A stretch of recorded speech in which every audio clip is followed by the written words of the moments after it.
I'd like to share with you today something that was shared with me by a saxophone player at a clinic. He is not a pianist, but he came up with a very unusual and interesting way to study chords at the piano that I'd like to share with you because I found it's a very interesting way to think your way through harmony, even though some of the things that you discover using this are less useful than others.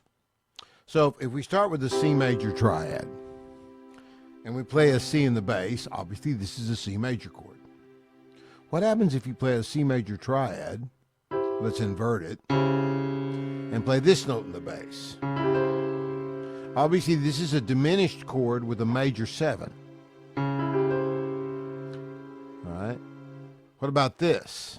Well, this is some kind of a D11 chord, D sus4, D7, D9 sus4. You could say it's D minor 11, especially if you included that note.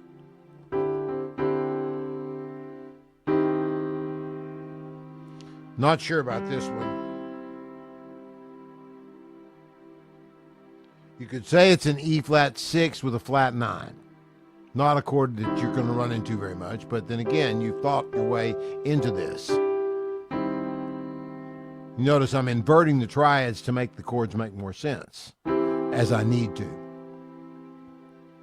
Okay, this is obviously C major in first inversion. And this is a C major 9, especially if you add that. Of course, if you do that, it's C minor with a major 9.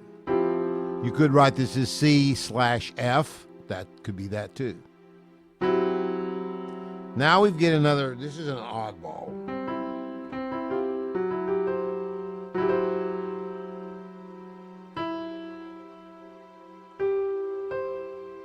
If you included this note, you've got an F sharp 7 or a G flat 7 with a flat 9 and a flat 5.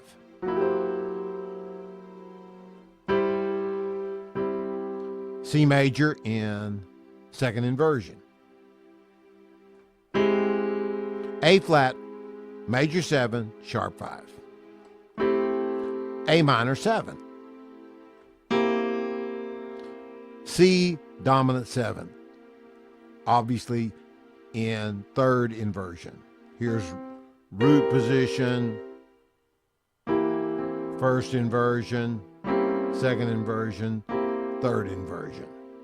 And the same thing applies here. C major 7 in third inversion. So this is what happens when you do the majors. What happens if you do minors? Well, the same thing here. This is C minor triad.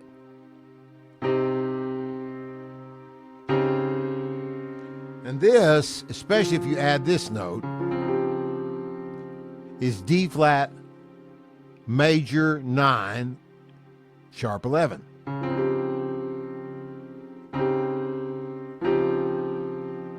The third makes it clearer, but it still sounds kind of like that even without the third. Okay, this is what some people like to call a Phrygian chord. It's got a 4th, a 7th, and a flat 9. Sus flat 9.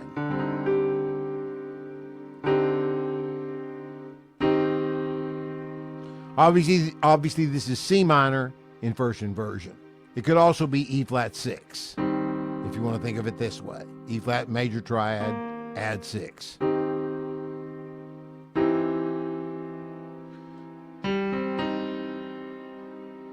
Now this is an odd duck. Minor with a major 7 and a sharp 5. Kind of an interesting sound. E minor, major 7, sharp 5. Or flat 6. Flat 13, I don't know. Obviously some kind of F dominant 9 sound, or F minor 9. F minor 9, F dominant 9 could be either one because there's no third.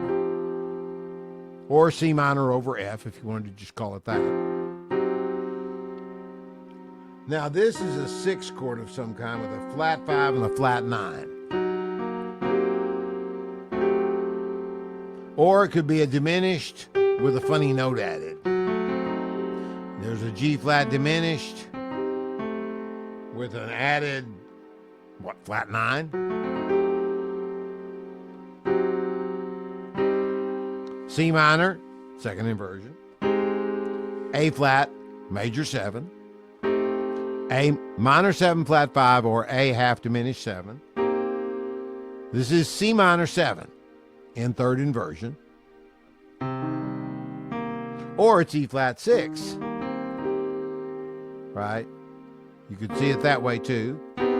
This is C minor with a major 7, obviously in third inversion. Okay, so there's the minor triads. What happens if we use the diminished triad? We get some very interesting art. Okay, this is obviously C diminished. What's this?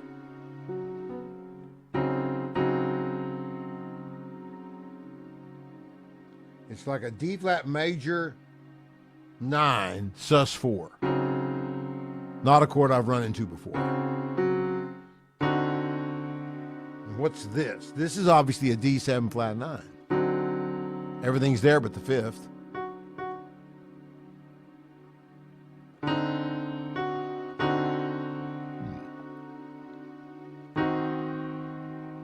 This is obviously an E flat diminished, although it's not a diminished triad, because here's the diminished triad.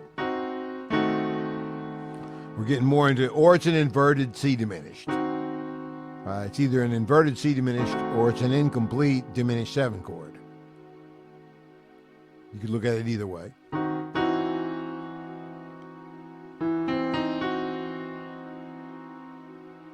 Now, this is where you have to start turning things over to try to figure out what this is.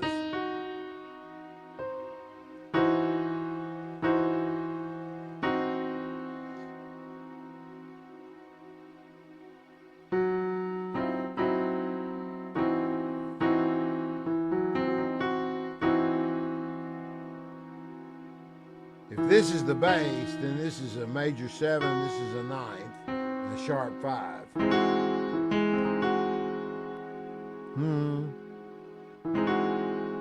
Odd chord.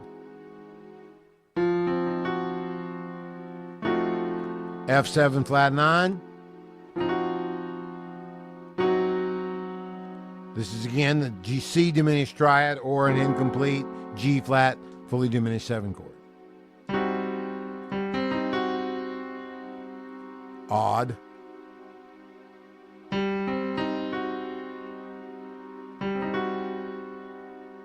You've got a major 7 here, a flat 6, and a sharp 4. I don't know. Doesn't mean this sound might not be useful for somebody. You could write it as C diminished triad over G if you wanted. I don't know. It's a sound somebody might use. You might use it. Obviously, A flat 7. Straight up dominant chord, arrived at by combining triads and bass notes. A fully diminished 7 chord, or A diminished 7.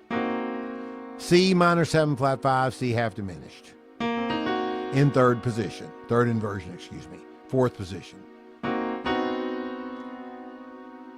C diminished with a major 7. Now that leaves one more, and that's the augmented triad. Some funny things are going to happen here too. Obviously C augmented. What's this? D flat minor with the major 7. And then what about this? Well, I would call this a D augmented 7. It doesn't have the, or excuse me, D7 flat 5, excuse me. It doesn't have this in it, but it sure sounds like that anyway.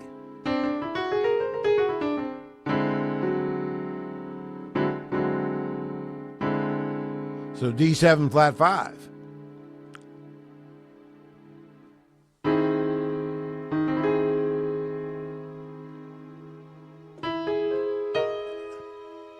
I would call this an E augmented with a major 7.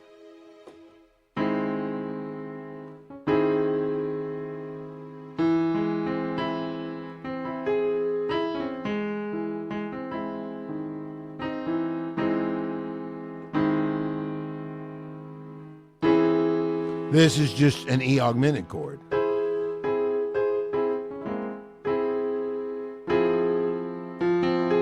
F minor with a major 7.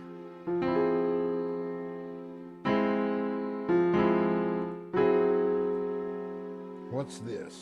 Dominant, flat 5, 9. This is a dominant, if you put the third in there.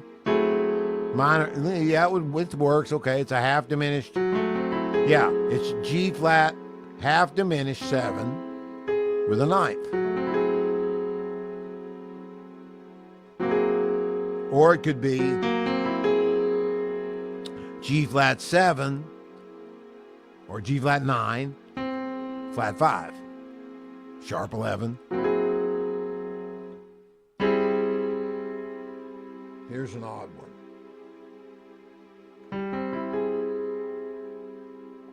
Major 7, 6, 4.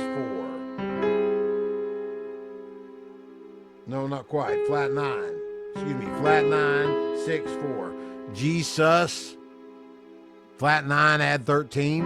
Whoa, I have no idea what this is. Doesn't mean somebody couldn't use it.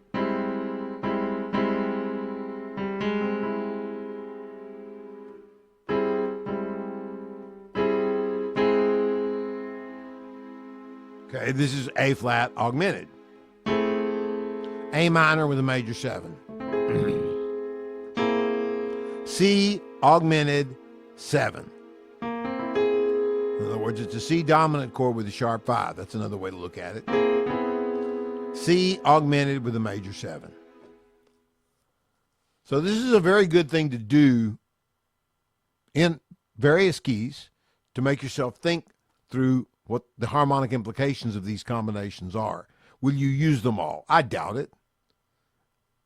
The workhorses for most musical things at the piano are major triads, minor triads, diminished triads, augmented triads, and the seventh chords, right? Minor 7, major 7, and dominant 7 mostly, and then to some extent, minor 7, flat 5, and fully diminished 7 chords, right? Or half diminished 7 chords and diminished 7 chords. Those are the ones you need to spend the most work on. But this is an interesting way to stretch your brain and think through what the harmonic implications of some of the things these things are. I hope this is helpful to you in some way. Have a great day.